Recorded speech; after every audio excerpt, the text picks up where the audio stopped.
and I am doing this call from Bangalore, India, at the beautiful new Invest campus.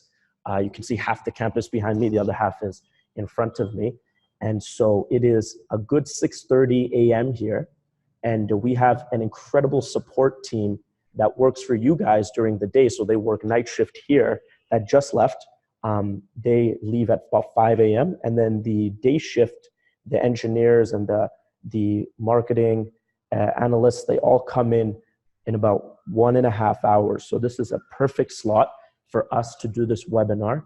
Forgive me if I'm a little less coherent than usual, as I've been up for a long time, but I'm super excited to do this webinar, and I am really excited to see how you guys respond to the information I'm going to be sharing with you today. So just some housekeeping rules about myself and the way that I conduct webinars. I will be talking quite quickly because there is a large amount of information that we have to get through. I speak with the understanding that everyone that's hearing this has some experience and or knowledge about the cryptocurrency space. You don't have to be an expert, but I'm assuming you guys have a little bit of propensity or understanding about it. And I also will be going through several websites, and when I mean several, I mean like 13. And I'll be referencing a lot of online literature. I'll be screen sharing that with you guys. Don't be too concerned with writing down the website links, because I can just email that to everyone that's on this call anyway. So that would save you a lot of frantically trying to record things. This webinar is also being recorded and will be posted online for anyone to be able to see after. And at the end of my presentation, I will be opening it up for questions from whoever it is that has them. So if you have questions, wait till the end. I will address each one. I promise you that.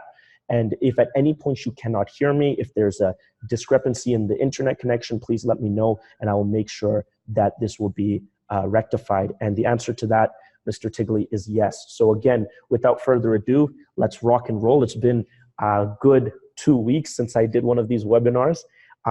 As I've been traveling a lot, so I'm really excited for it. And I hope you guys enjoy. So let's just start off by addressing kind of the parent company. This is the structure I follow. I talk about the parent company, who we are, who Invest is, what we've done, what we've accomplished, what our capacity is, before highlighting the problem that we're trying to solve. And the problem is really one that is potent, that is affecting the cryptocurrency markets, that will continue to be something that grows as an opportunity for those trying to solve it as the cryptocurrency markets expand throughout 2019 and beyond. And then I go into our solution, what our technology does, what we aim to do as a technology provider, how we are addressing that problem that I outlined before.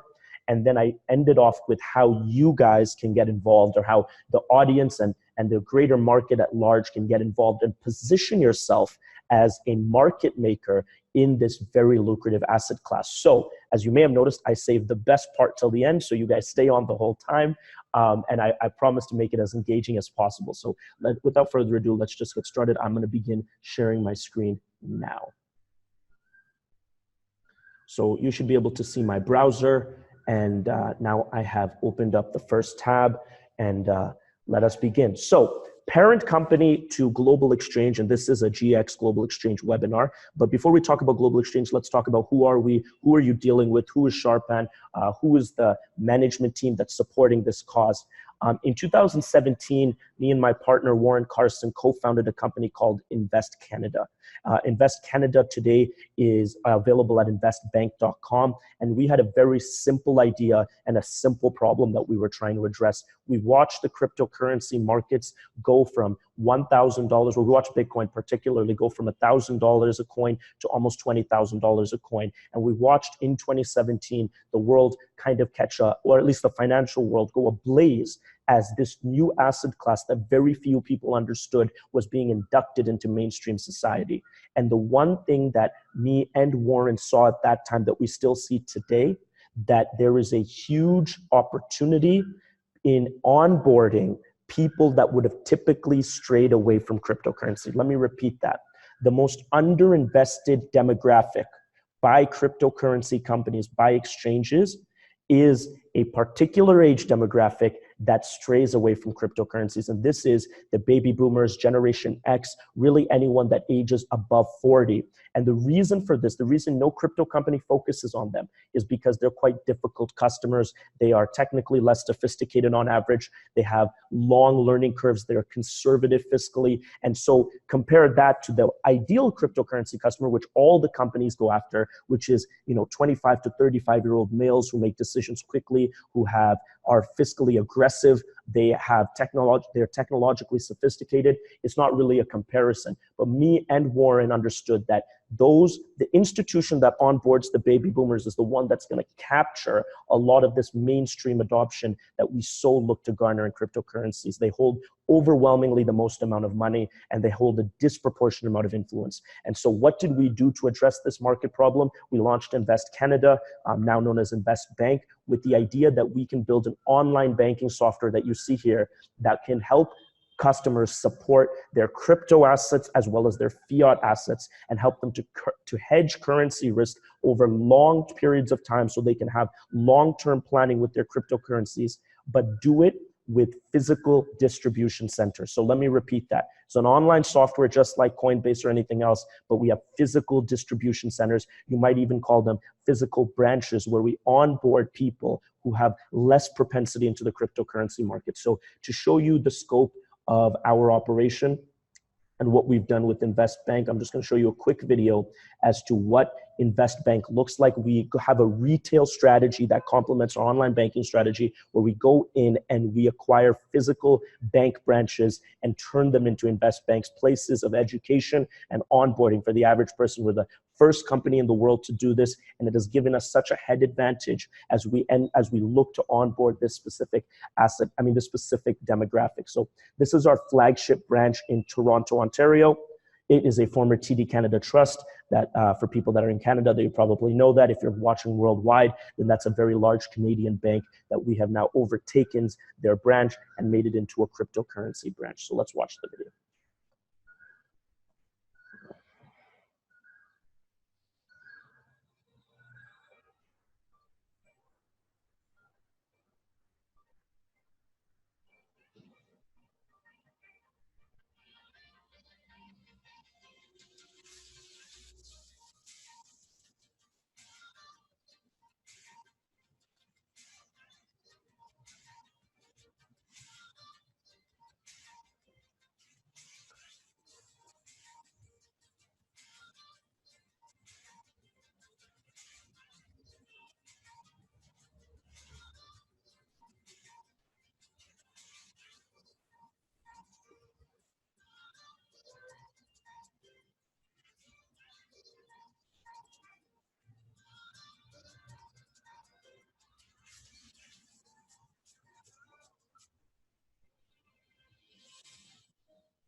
Oh, the volume is very low. Well, it was just music that played in the volume, so forgive me for that. But you guys can catch that video on YouTube. Just type in Invest Bank and you'll see it.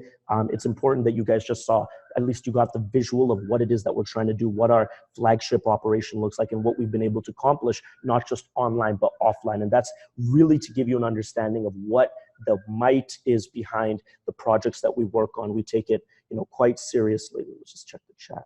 And it is lagging. Okay, I'm assuming they're talking about the sound because the video wasn't lagging for me, but I will try to address that. And like I said, I will send off that video again for everyone that's watching. They can watch again on YouTube. So that was Invest Bank. That was our first endeavor. From there, we went on to launch the Invest Group, which is available at invest.com. And the Invest Group is very simple. We wanted to take the engineering team that built Invest Bank, which was a stellar team out of the United Kingdom, and we wanted to extrapolate that and externalize that to other companies in the cryptocurrency space. In other words, we wanted to exchange our development cadence and our incubation capacity to build out a portfolio of companies that would help Invest Bank. And so structured very much like a conglomerate holdings company. The one thing that we struck upon, we were incredibly lucky to do this, was that we started doing this. We started accumulating assets in the cryptocurrency markets at the second quarter of 2018. Now, for those of you that were around in the second quarter of 2018, you know that the cryptocurrency markets were doing nothing short of plummeting. Most people that started a cryptocurrency company in 2017 on the backs of a bull run were not prepared to withstand what was a very devastating bear run. So everything was for sale. Companies were for sale. Technologies were for sale. Obviously, cryptocurrencies were for sale. And we came in at a time where we had really great strength behind us to be able to acquire a lot of these corporate assets. And we took advantage of that. And so you can go through invest.com to see all of our portfolio companies. There's about 21 different startups in our portfolio, everything ranging from banking and exchanges to what we specialize in, all the way to enterprise management, data management startups. And of course, we've invested in media companies across Asia and North America. And so really, we're a very concentrated incubation play. We have a wide purview on the crypto space, and we have a lot of capacity to develop and get products into market. And how do we do that? We do that through the places that I'm sitting in right now. These are called invest campuses, as you can see behind me. These are research and development facilities that we build on different continents and different countries to position ourselves to really cannibalize and take that market over from a development perspective. So these are large facilities where we hire the best and brightest engineers, digital marketers, analysts for the crypto space, and we put them all in one room so that we can offer the most premium service to the companies that we invest in. And we have 2 market capacity like that. Right now, the largest one is the one I'm sitting in Bangalore, India. This has about 130 full-time employees that might walk in while we're on this call still. We have a smaller version in the UK, and then we're building one in Toronto, and we're always looking to expand this as it gives us that global reach that really propels each one of our companies. And so that kind of gives you an understanding of who we are, what we've done, where we've made our name, where we've made mistakes, but also where we stand today. And so now that gives me a perfect segue into what we're going to discuss today, which is Global Exchange. And before we go into the actual product or the company, it's important to address what we're doing and why we're doing it, which is the problems that we're trying to solve. At heart, we are a technology company, Global Exchange. I started Global Exchange within the auspices of Invest about 16 months ago, and really we had one mission at heart. How can we solve the problem of crypto custody in the exchange marketplace for cryptocurrencies? So let me give you context. This is CoinMarketCap. CoinMarketCap is the most viewed website in cryptocurrencies by miles. It has about 72 million unique active visitors every month. It is the 5th most popular financial website on planet Earth, beating out very well-known brands like Wall Street Journal, etc. And what does CoinMarketCap display? Well, it's essentially a data aggregator. It gives you all the prices for all the cryptocurrencies. Today, actually this morning, the market is kind of down, which means people have rushed to CoinMarketCap to view how much their Bitcoin investment is down. Everyone that comes to CoinMarketCap comes with, it is 3rd now. So I don't know what Warren means by that, but it is fine. Essentially, what CoinMarketCap is doing is it's allow people to check the prices of crypto. The reason I show you CoinMarketCap is because it gives you valuable insight into the psychology of the cryptocurrency markets. One second, I'm just checking the chat here. 3rd most viewed website, my goodness. So that's probably because of the latest bull run. So CoinMarketCap gives you valuable insight into the problem we're solving. 70 million people come to this website to check one thing, the price of the crypto they invested in or they're thinking of investing in. I compare that to all the people that picked up shovels and picked up machinery, borrowed money from their family and friends, and went to California during the gold rush. And why I compare that to them is because cryptocurrencies is without a doubt the digital gold rush. And everyone who is making investments or considering making investments are the people that are digging for gold. What CoinMarketCap also illustrates to us are the very smart market makers who are profiteering off of that eagerness. So these are the people that I would say are analogous to the people who sold shovels and sold that machinery to the people who are digging for gold. And these are the exchanges. In other words, there's a whole group, there's a whole business model that doesn't require you holding the price risk of any cryptocurrency, but still allow you to make money in every single transaction and make money off the growth of the market. What I love about CoinMarketCap is it gives you all of that data. So it gives you all the cryptocurrencies. You can see everything about them, but it also gives you all the exchange data. If you click the exchange data, what you can see is all of the exchanges. There's about 600 in the world today. And these are not cryptocurrencies. These are platforms that provide liquidity for people to place trades. And what I love about this is it gives you their daily volume. Now, disclaimer, this is reported volume. And a lot of people have accused exchanges about misleading how big their volume is. I'm going to take it with a grain of salt and say just assume that they're lying about 75% of their volume and only 25% is right. So let's look at the number one exchange is a company called BitMax. Over the last 24 hours, they did $7.7 billion US worth of trading volume, which means that's how much transactional volume they processed on their exchange. Like I said, cut that number into 1/4. Let's just say it's $2 billion in the last 24 hours. Well, we know that exchanges make money by charging maker and taker fees. I'm going to be conservative and say they only charged a 0.1, not one, a 0.1% maker or taker fees on all of those exchanges that they processed, which is not true. They charge more than that. They also have deposit and withdrawal fees, but let's just assume it's 0.1% on $2 billion, which is 1/4 the reported volume. That would still be $2 million in gross profit yesterday. And as you saw this morning, the market is down 5-6%. The market was up 11% yesterday, but they don't care. They make money whether the market's going up, down, or sideways.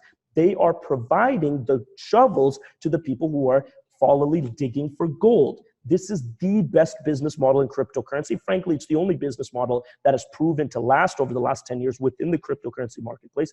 And the shocking thing is that look how fresh these exchanges are. The largest one by trading volume was founded in July 2018. That means it is turning 1 year old today, and they are printing money hand over fist. Some of the exchanges are older, but really there's not much older than 2014 on this list. And these exchanges are all tackling a single problem. Provide people liquidity, give them a place to make trades, and they will come, they will exchange. So we have uncovered, we're not the first ones clearly because there's 600 exchanges doing it, the best business model in cryptocurrency. So you can imagine as the market goes from, what is it today, 318 billion back to 850 billion where it was, and beyond that, who is going to be the real profiteers? It is not going to be the people that are holding Bitcoin or Ethereum or Ripple or Litecoin or whatever it is. It's going to be the people that are steadily profiteering off of it.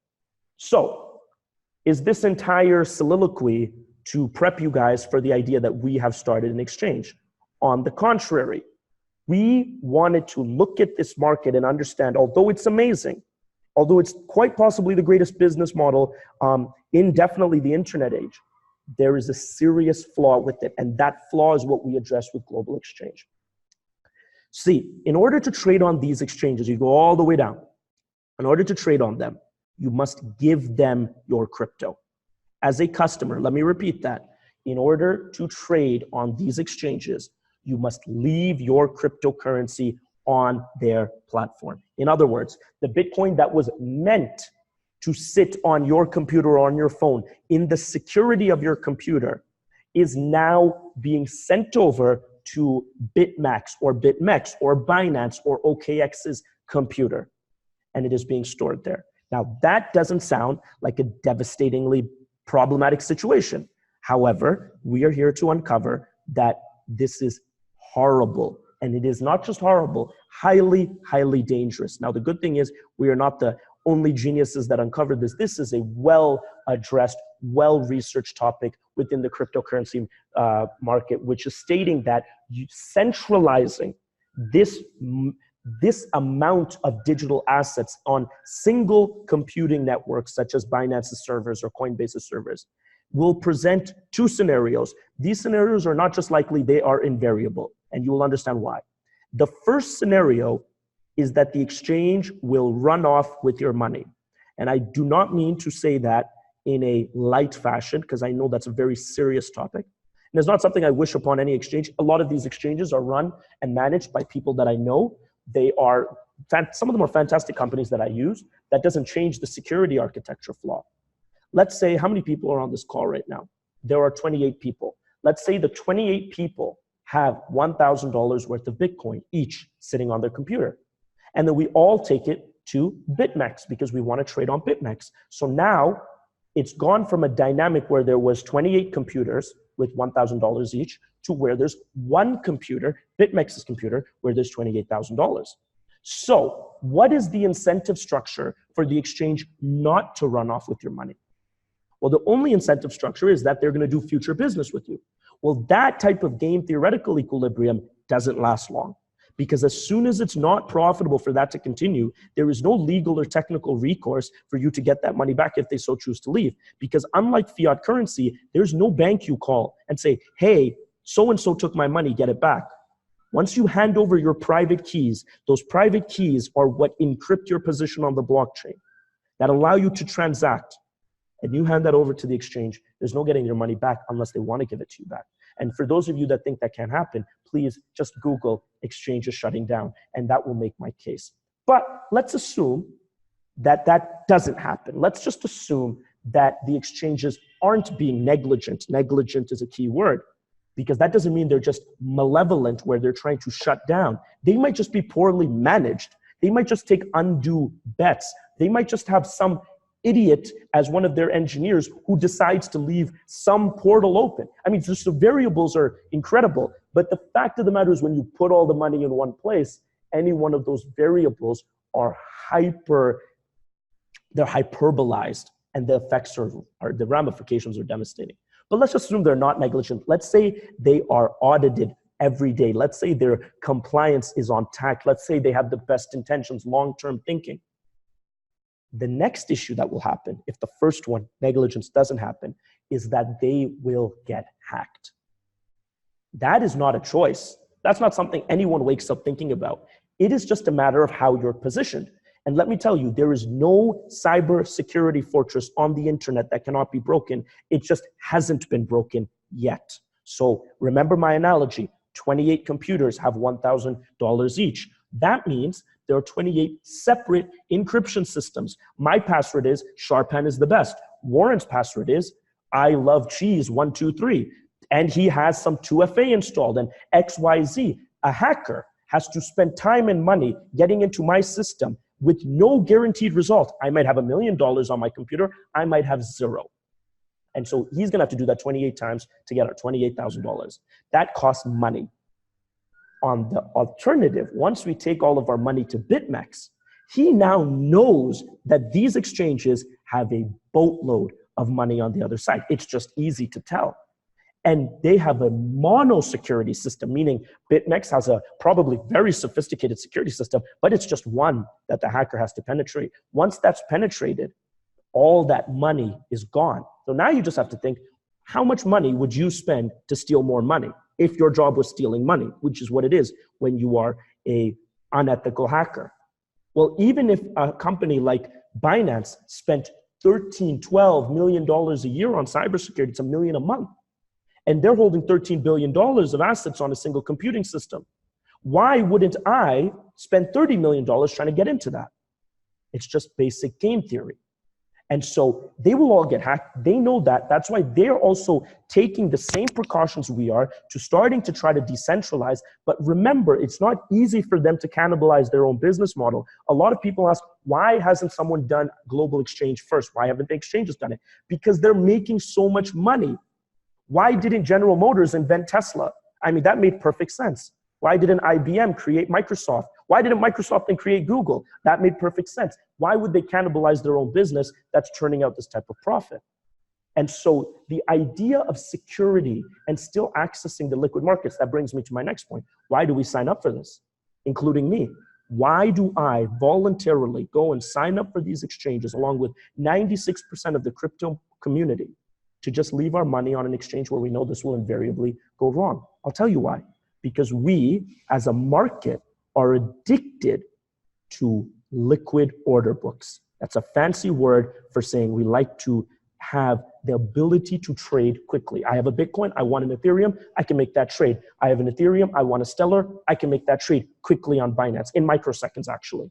And so the addiction of liquidity and fast trades just willingly allow us to go and give away the keys to the kingdom, as I call it.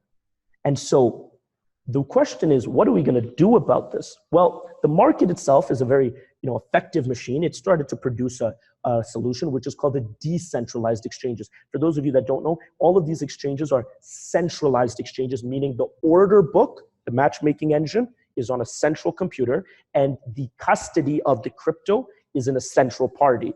Okay, that's a centralized exchange. A decentralized exchange like IDX or Ether Delta says that is stupid because of the reasons I listed. Let's put the order book on the blockchain, so every transaction has to be validated by a miner, just in the same way that every Bitcoin transaction is. And let's decentralize the custody so we can let anyone keep their crypto on their own computer. Well, the issue with that is that it's tremendously slow.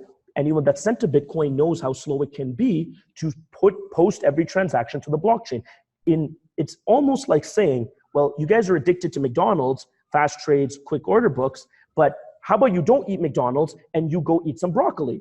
Well, that's not going to go very far with the people that are addicted to eating McDonald's, because they're addicted to fast trades and convenience and great user interfaces and beautiful designs and branding and all of the things that the exchanges bring.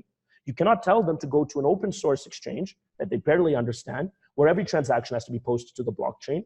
That's slow, painful, and frankly clunky. And I love decentralized exchanges. That's my take on a product I use and love. So decentralized exchanges are not ready for mainstream adoption. That's why they encompass about less than 4% of the trading volume. So we thought there had to be another way. Well, 16 months later, and a lot of development work later, we've come up with our solution. Now, our solution is not the only solution. It's a good solution. We think we're tackling the problem, but we're open to other solutions. And the way that our architecture is formatted is open to collaboration with many other solutions. So that was the birth of what you guys see here, which is, where's the website? Oh, it's on here, Global Exchange. So Global Exchange, which is available at globalexchange.com, short form GX, is the world's first exchange operating system. So let me pause there. What is an exchange operating system? Well, the reason you've never heard about it before is because it doesn't exist. We made it up. But we took principles that have worked in other subsects of computing. Microsoft built the world's most popular operating system. You are probably watching this video using that operating system called Windows. Apple built a very beautiful and cultured operating system called macOS. Linux built, in my opinion, the best operating system, which is open source. Android is the operating system that almost 80% of the world uses for their phone. iOS is an operating system that's used by iPhone users. But what is an operating system? Well, you can Google it and get the exact definition. Essentially, what it does is it processes computing. In other words, it makes the hardware manufacturer relevant by giving you guys a standard way of dealing with your computer. So IBM, Lenovo, HP, Dell, they're hardware manufacturers. They make physical computers. They are all irrelevant because of Microsoft, because you don't care what computer you're using. You just care that it's Windows because you know how to use it, because they've standardized the engagement policy, because they've given you the complete luxury to do whatever you want. You can have Microsoft Windows using that to read emails. You can use it to do your taxes. You can use it for anything. And so that type of disintermediation of functionality combined with standards, because it's same Microsoft on all hardware manufacturers, made modern day personal computers a reality. And we think with 600 exchanges, and that number only growing day by day, that there needs to be a cohesive operating system that intermediates the customer's user experience while solving the security issue that I outlined before. And that is what we would call an exchange operating system. And that is what we believe Global Exchange presents to the marketplace. So what makes up our exchange operating system? Really, there are 7 applications. We call them exchange apps or exchange dApps, exchange decentralized applications. And what they do is they address a specific vertical within a customer's experience when they're engaging with the cryptocurrency markets. Now, some of them serve more of a concrete infrastructure role than others, and some of them are there to augment the customer experience, but they all play a pivotal role in bringing this all together. The most important trading app of the operating system is called GXTrade, trade.globalexchange.com. And it's very simple. This is the one that addresses the security issue. GXTrade is a routing engine. That's just fancy words for saying we connect your wallet that lives on your device, your computer, your phone, to all the biggest exchanges in the world without having to leave your money on the exchange. You are keeping the money with yourself, and you can route trades to whatever exchange you're comfortable routing trades with. That single-handedly, and I'm going to show you what a product demo of that product looks like, changes the security architecture, because now you no longer need to leave your money there to use them. You can use them, which is what you want. You're a McDonald's addict. You like fast trades, but you can keep the custody. So this is what the product demo looks like. I guess the video, I don't know how to increase the volume, so I'm just going to skip. You guys go watch the video. It's GX Live video. I'll send it off in the email below. But I'm just going to use it to show you what the GXTrade engine looks like. So I'm going to turn off the volume and just voice it. So here you have your standard trading terminal. For those of you guys that have used a crypto exchange before, it looks like every other trading terminal. We actually have two. One is called GX Access, which is for normal users that don't want anything fancy, which is this. And then we have an institutional grade one that we'll be releasing later this year, which is obviously built for institutions with industry grade standards and with all the bells and whistles you can imagine. But GX Access, your average trading terminal for cryptocurrency. Everything looks the same. This customer is trying to do an Ethereum Bitcoin trade, as you can see right here. The only difference is this little button. And this button is your routing engine. When this customer clicks this, it opens up a search engine. And this search engine is getting him all the exchanges that can execute that Ethereum Bitcoin trade.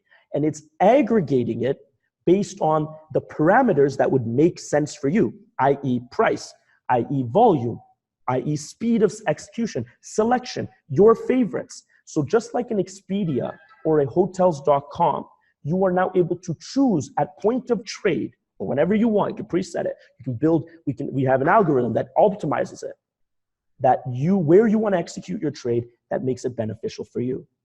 So you have a window into the cryptocurrency markets, excuse my pun, that allow you to execute those trades. Do I have a question here? Okay, perfect. Thank you. This is the last video, so I'll just probably walk through I needed to voice this one over, but thank you so much for that. So now the trader can just click, I want to execute my trade at Binance. We're going to ask him, is he sure? Does he want to send it to Binance? He says, of course he does. And automatically he gets all of Binance's pricing data. He gets all of Binance's order books, and he can, every trade he routes goes straight to Binance. And if the next one's to go to OKX, the next one's going to go to OKX. You are no longer captive at the hands of any of these platforms, but you're still getting what you want out of them. Execution. This is the way to address that problem while still giving a moderate response to what people are looking for and are accustomed to. And that's GXTrade. So like I said, GXTrade would obviously be one of our fundamental applications as it addresses the key problems that we want to talk about. The other fundamental application is called GX Markets, which you see right here. And GX Markets has its own website, markets.globalexchange.com. And GX Markets is one of the world's first decentralized money market protocols. What is a decentralized money market protocol? The reason you probably never heard about it, because again, it's very new. Couple companies are testing it out. We're one of those companies. And essentially what it's saying is, in order for cryptocurrencies to be mass adopted, they need to have liquidity. In other words, if I'm holding Bitcoin because I believe Bitcoin's going up, or if I'm holding Ether because I believe Ether's going up, while I'm holding it, I need an incentive. Just like when you hold dollars, you are incentivized, i.e. interest rates. I need liquidity because I might need to pay bills. I might need to run my business. I need an ability to short. These are all things that are missing in the cryptocurrency markets that exist in the traditional financial markets because there are no money markets. Money markets and traditional finance are large aggregation of liquidity pools, usually only utilized by large governments and large banks, institutions, insurance companies, where they do short-term debt exchanges that provide the interest rates that you guys are accustomed to seeing. We build decentralized money markets, which essentially take the role of a money market maker in the real financial world and put it on the blockchain, let a smart contract intermediate it, and we've built one on Ethereum, and we're currently building one on EOS. We're going to build one on Neo and on Cardano. And those are 4 separate smart contract platforms. It's very simple. You have now the ability to short. You have time value for money, which is interest. You have the ability to borrow against your crypto, which gives you portfolio liquidity. How does this work? It's very simple. I bought Ethereum. Let's say I bought it at $200. Let's say it's valued at $200 today. I'm going to hold Ethereum for a long time because I believe it's going up. That's the only reason I bought it. I get to now take my Ethereum and put it in a money market, which is just a click of a button. That money market contract is a smart contract living on Ethereum's blockchain, meaning there's no central party. We don't touch it. We don't actually know about it. That's built into an auditable open source framework. Obviously, we build a wallet infrastructure that allows you to engage with it, but we have no control. It's completely open source. Okay? So now I put my 1 Ethereum in my money market contract.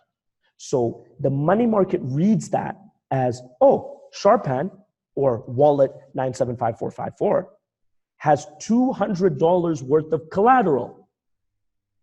Now it gives me the ability to take out of the money market up to 50% of my collateral. I put in Ethereum, it's valued at $200. I can take up to $100 out in another cryptocurrency because someone else has staked that in their money market.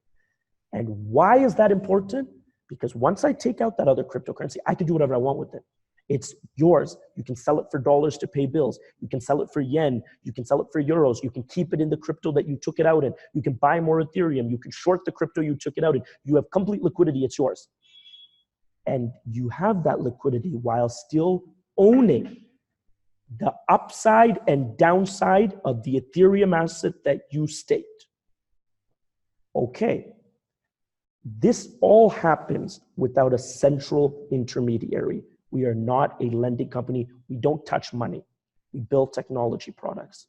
And now you can do this liquidity swap, hold your crypto and still access dollars without trusting in a central intermediary, without having any contracts, any type of engagements, all governed by the blockchain, audited, completely available for everyone to see, without any of this is important, without time periods. You don't need to pay back you don't need to pay back the borrowed. I'm going to explain why that's the case.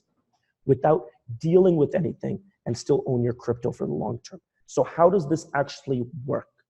Well, it's done through a clever system of smart contract is the infrastructure built on Ethereum or whatever other blockchain, but it's really built on this idea of this collateralization ratio.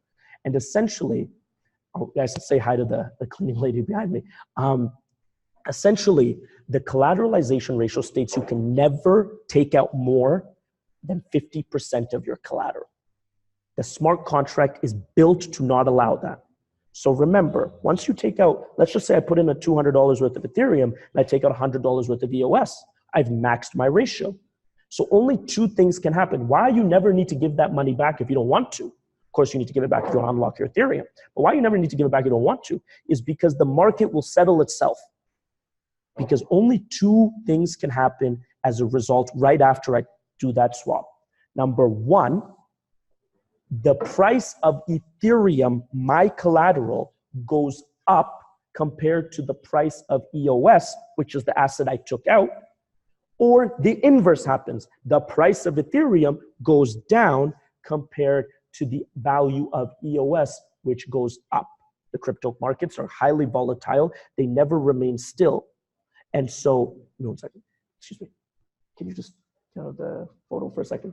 Come back, yeah, perfect. Thank you so much. And so the crypto markets have to move. That one of those eventualities have to happen. So what happens when either of those do happen? In the first case, where my collateral, Ethereum, goes up in value, I'm thrilled because now I don't have a 2-to-1 ratio. I have a 3-to-1 ratio or a 2.5-to-1 ratio because my collateral has appreciated. So the smart contract automatically takes that surplus and pays down your balance. And in theory, if you pick the right asset to collateralize, and I hope you did because you're holding it for the long term, then you are paying down the asset you took out with the surplus that's being created every day. If you pay down your entire balance, you get to take out your initial. It's very simple. No humans involved, no central intermediaries, no counterparty risk. Okay, well, that's the best case scenario. And I don't like to talk best case scenarios. Let's look at the worst case scenario, which is the price of Ethereum drops compared to the price of EOS. In other words, my collateral is less valuable than what I put it in. Well, now you're trying to break the 2-to-1 ratio. You are trying to have less than a 2-to-1 ratio. And smart contracts, unlike humans, don't really negotiate very well. They are programmed to do one thing, and they will not allow you to break it. In other words, as soon as you start inching close to that 2-to-1 ratio, they start taking micro pieces of your collateral and selling it on the open market to be able to pay down your asset that you took out. So you will always remain the balance. Now you might say, wait, that's not cool. I wanted my collateral, that's why I put it in there. Well, remember, the asset that you took out is the one appreciating at a rate that's forcing the smart contract to sell off the collateral. So you're always at a 1-to-1 in the case that the market works against you, but you still acquired that liquidity when you needed it. And this is the GX markets. There's a very detailed white paper that I wrote that explains everything. And it is an incredible convention that allows you, without trusting anyone, I want to repeat that 1,000,000 times, to participate in liquid markets for cryptocurrency. And so what does the average person see here? Because the average person will not care at all about what I just said. He says, I can hold Bitcoin for the long term and access dollars when I need it. Or I can hold Ethereum for the long term and earn a real market rate interest on my Ethereum. And I never have to worry about the market defaulting because there are no stupid humans in the middle like us making lending decisions. It is governed by a theory of mathematics that's actually quite simple, but unassailable when implemented over a blockchain. So let's go back to our trading apps. That is GX Trade and GX Markets. I promise you I'm not going to explain everyone. But let me give you an example, understanding of why I explained those two. Those are the two core products. Those sit at the epicenter of the operating system. The reason I explained them is because one without the other, standalone, is impressive. Together, it's nuclear. Why do I say that? Let's just talk about the money markets, a real stride in the way that traditional financial markets are structured and crypto markets are structured to this day.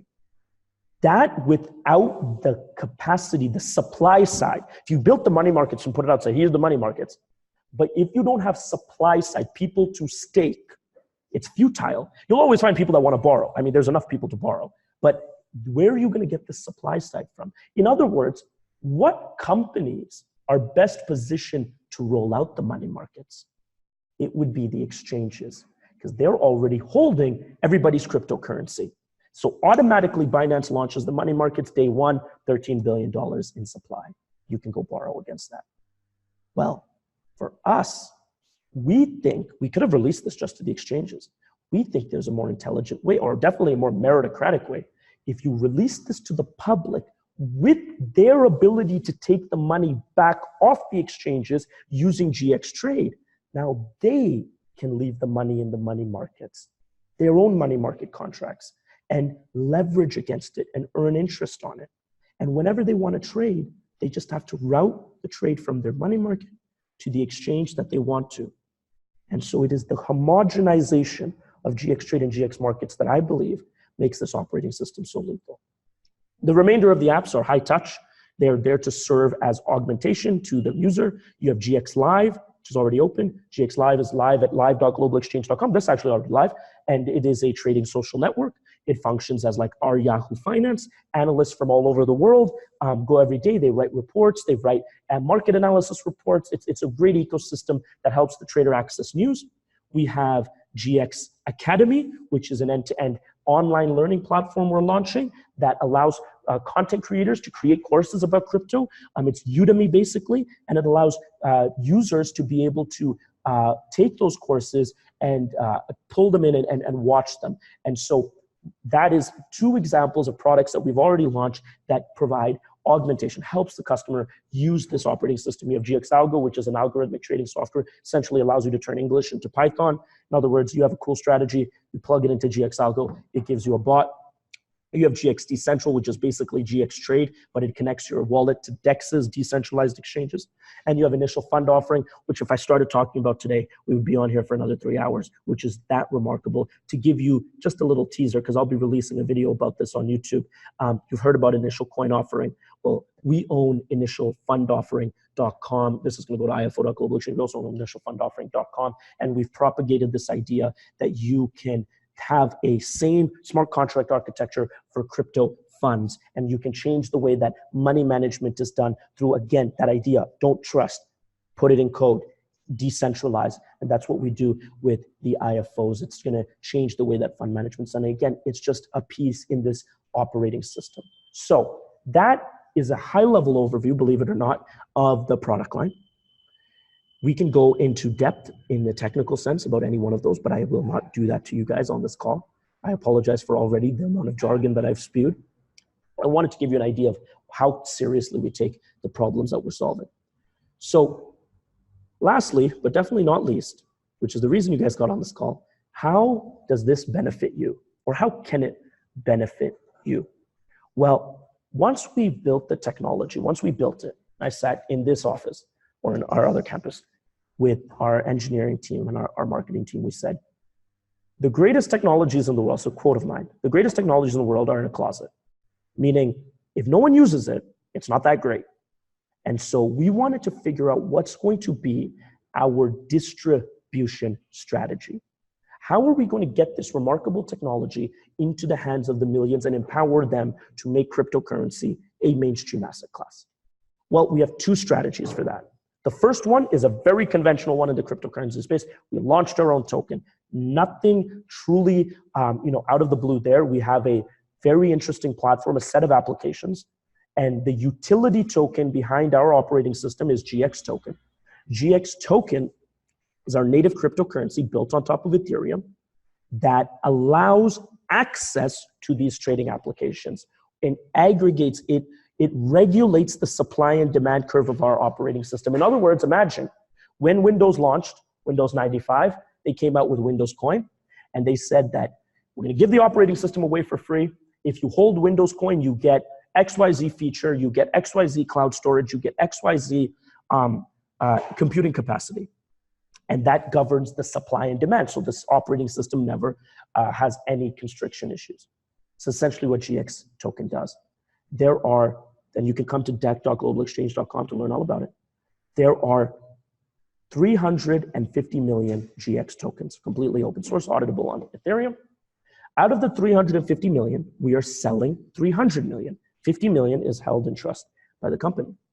The 300 million tokens we're selling are distributed across 3 phases over fiscal 2019. And believe it or not, it's as simple as 100 million in phase 1, 100 million in phase 2, 100 million in phase 3. Phase 1 went from January 1st to April 15th, which was our private distribution cycle, where we really didn't want to talk about it. We didn't want to tell anyone. And it was for primarily setting up the necessary infrastructure that we wanted to deploy. I'll do it to make market-making bots. We had early stage token buyers, and it was just a pre-setup for what we're doing now. We're currently in phase 2, April 16th to July 31st, selling 100 million of the tokens. And phase 2 is really our pre-launch. It's where we're gearing up for the market. Obviously now it's public, people know about it, people are getting involved. And then there's phase 3. And phase 3 begins on August 1st. August 1st is an important day for us because it's the day that our product goes live. It's the day that our token is open for open exchange operations, meaning it's going to be traded on secondary markets. And after the launch is when the token goes into phase 3, where another 100 million is sold. And people can buy into the token if they want access to the product when it comes out, if they want the utility that comes with it. And that is a way, that is number one way for people to get involved with the token, the operating system. The second way, which is the reason you're on this call today, is quite possibly the most innovative distribution strategy in cryptocurrencies, something we are terribly proud about. And we feel extraordinarily stupid for not coming up with it earlier because it is so common sense. We built this product as a distribution product. It has captivated our company. It has taken over our community. It is becoming one of the very few viral products that we've seen in this space. Long story short, in order to achieve mass adoption, you need a set of parameters that allow mass adoption. And cryptocurrency actually ticks the boxes on a lot of those parameters. And the boxes it doesn't tick, like the arguments against cryptocurrency, that it's confusing, that it's hard to access, and that it's ephemeral, that it's up in the air, it's internet money, those are all true. It's very confusing. It's very hard to get, especially if you don't live in North America.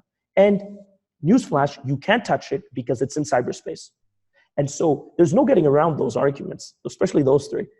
When we did studies on this, we found out that, wait, those three arguments are existential realities for multiple financial assets that have gone mainstream. Insurance, very confusing, hard to access, and it doesn't exist. Mortgages, people think they understand it, but they don't really understand mortgage code. It's hard to access, and it's ephemeral.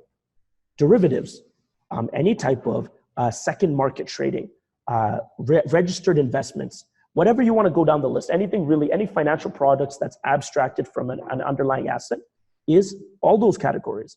And yet the world has adopted them. At least mainstream financial markets have been adopted them. What's the difference? What is that one thing that the cryptocurrency markets needs that other financial markets have gotten? You need a network of brokers. Now, that doesn't sound like rocket science, but cryptocurrency doesn't have brokers, because the way you found out about cryptocurrency is someone told you about it and then they left you to figure it out. And if you cared enough to go do your research and sign up for an exchange and set up a hot wallet, cold wallet, private keys, figure out how you can get some Bitcoin and send it in there, then you're one of the very few people who do direct-to-consumer finance. You care enough to go learn about this yourself. Newsflash, the rest of the world doesn't. The rest of the world needs someone to hand this to them. And there's nothing like that in crypto, because everyone's focused on their own currency, their own product. There's no agnostic product that allows you to push the cryptocurrency markets forward. And that's what we've created. We've created the world's first brokerage product that allows anybody to become a cryptocurrency business.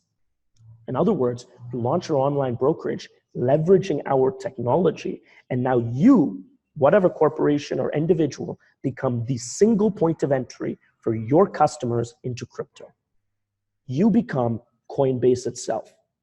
How does it work? Very simple. Step one, you get your own website that we build for you that has a very custom domain name. This domain name is your identification within the GXBroker network. Anytime a customer comes to your website, they have the option to do one of three types of transactions, and this covers the entire breadth of our operating system in the cryptocurrency markets. They can buy tokens into ICOs that are ICOs, IEOs, ITOs, STOs, whatever it is that are coming to the market. So these are illiquid assets. They're getting first to market access, not a specific token, any token. Just like an exchange would give you access to it. They get access to the blue chip cryptos, the liquid cryptos, the one everyone wants: Bitcoin, Ethereum, Litecoin, Ripple, Stellar, Cardano, just like an exchange. And they get access to digital cryptocurrency transactions, crypto to crypto trades. This is dollar crypto, this is dollar tokens, this is crypto to crypto. Every product that you can buy in the cryptocurrency space falls right there. And they get to access that through your website. And if they do so, then they are inextricably linked to your GX brokerage forever. Meaning you keep the transaction fees which you set on all those transactions, the first one and every subsequent transaction thereafter. You now have the full power of an exchange without any software development, any compliance, any customer support, any onboarding process, because you take all of that from us. It is an end-to-end product that allows you to capture the value, all the transaction fees, become the market maker, while not dealing with the complexities. We are building a Shopify business model here for anyone to, again, capture that value, not just for today, but every transaction. Build a book of business, build a toll road in the greatest traffic jam that's about to be fiat to crypto, crypto to fiat, crypto to crypto. Step one, how do you do this? It's very simple. Step one, you register. In order to become a broker, you have to buy a GXBroker license. This license costs $500 US. And that license gets you the brokerage, your website, your technology, your back office, the ability for you to transact. And it gets you $500 worth of our token, the token that I already explained. Those tokens signify your business. So as long as you're keeping those tokens in your wallet, you get to run your business, earn money. When you want to sell your business, you just sell your tokens on the open market, just like you'd sell any other token. It's a very simple business model. I will come back to why that's important. Step two, you have your link. You share your link with whoever you want. Someone wants to buy crypto, you send them your link. Someone wants to buy Bitcoin with credit card, bank transfer. The simplest onboarding process you will ever see for cryptocurrency. Someone wants to get in on the latest token, send them your link. Someone wants to do crypto to crypto trades, send them your link. You now become the arbiter. You're the market maker. Step three, manage your business. We give you an end-to-end back office suite that we're improving every day. That gives you functions like the ability to set your own fees, that give you functions like the ability to manage withdrawals, that give you functions like viewing your business. Everything is done for you. You can see some of the stats, some of the countries that we're in. And I'm going to show you what it looks like. This is what the brokerage landing page looks like. This is my brokerage link, token.globalexchange.com/checkout1. That's my ID. I send this to my customers all the time. They can buy Bitcoin. Right now, they can do one of two things before launch. They can buy Bitcoin, which is obviously the most popular thing, and they can buy our token, i.e. becoming a broker. So they can either sign up as a broker or they can buy Bitcoin. And when they want to buy Bitcoin, they go through what I consider to be the simplest checkout process on the market, which we've just redid. So some of the brokers, existing brokers on this call haven't even seen this yet. This is the new checkout, one page, simple. We've heard what the issues are and we fixed it. You come here, you select how you're going to pay. E-transfer, wire transfer, credit card.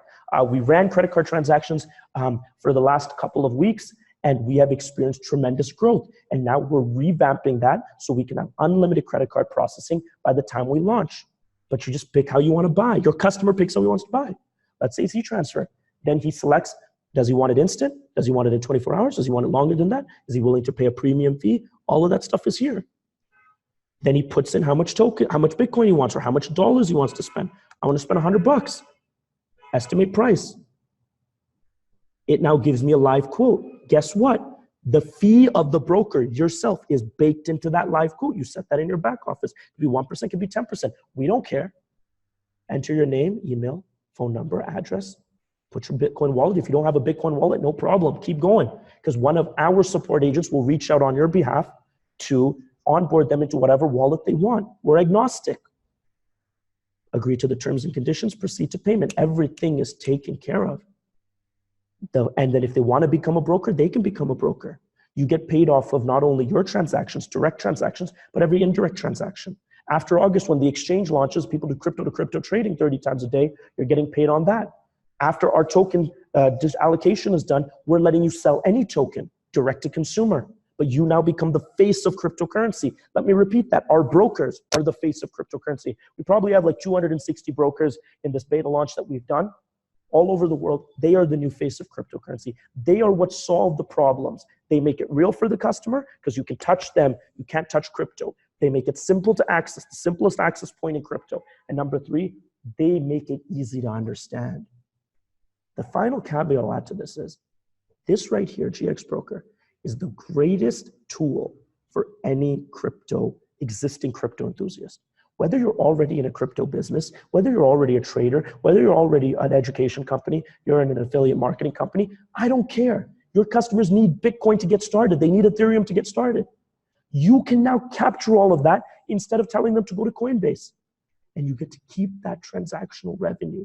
You're building the book of business that will move with you from company venture to venture. It is the single greatest opportunity in the crypto space because it's non-competitive.